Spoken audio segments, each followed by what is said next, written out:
Hello and welcome to the Blue Amber Saga. Have you considered that the idea of time is really weird?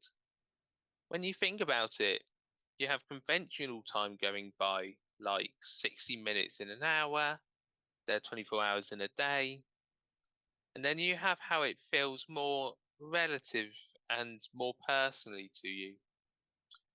And so, with time being around us, and how do we function in a world when you can't actually tell the time? And so for me, I really struggled to tell the time physically till maybe I was 7 or 8 years old. And so life before that is a bit more like how you might perceive it in medieval times, before clocks were invented. You could tell by the changes in the weather, but otherwise kind of tasks that are done during the day and in what order. Then other methods might be when an event occurs, so like when a sand timer finishes. And so from that, there is this need for structure and order. And also, we like to have the expectation for there being an order and there to being a structure. So, like with these videos that I've been creating. And so, without it, it can lead to quite a lot of confusion.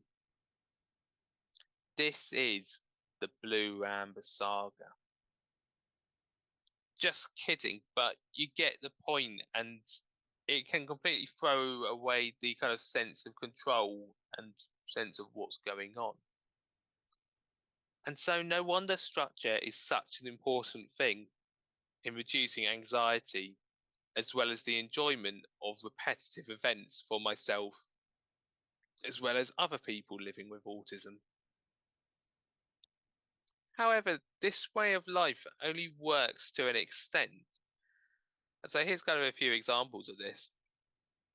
And so, when I used to get ready for school, I would have this pattern of going to sleep the night before, then when I wake up, I would go and put my clothes on, eat my breakfast, etc. But for me, I tend to actually have issues with sleeping. And so when I wake up, I naturally wake up every few hours. And so it would sometimes be the case where I'd be found already awake, stroking the cat, ready for school, but it would be 3 a.m. And so that's an example of physically not being able to tell the time.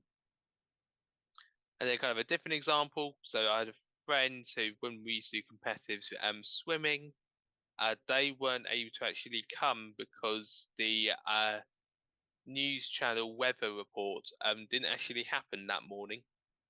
And so as a result, they didn't get up at the right time, and it caused quite a lot of anxiety and basically meant they couldn't actually do the competition um, as a whole. And an example kind of which still happens to me now is, so if I'm ill, then I can get this sense of feeling really lost because my schedule has been broken. Um, but also I have a similar effect of if I go on holiday where the activities that I would normally want to do actually can't be done.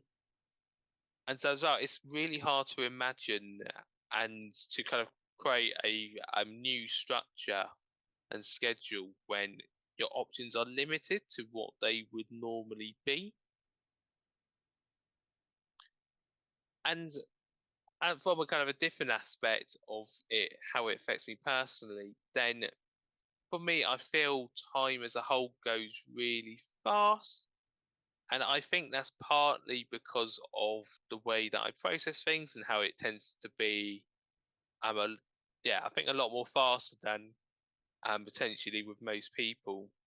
And as a result, one day can actually start to feel as if it's more like a week. But also, with having a good memory as well, then I'm able to kind of recall events that happened ages ago a lot more recently and a lot more quickly. And just after all, I mean, events that are harder to remember must have happened later in time compared to those more recently. And so as a result, that can also skew the kind of my own kind of personal sense of time. And so, although memory and brain processing can have great benefits in areas by themselves, it can actually be really hard. And so, like for instance, in social situations where you want to kind of spend time with people, although you may have just recently spent time with them, and that may cause issues for certain people. And so, all of this does make me wonder about how do we function in a world without time?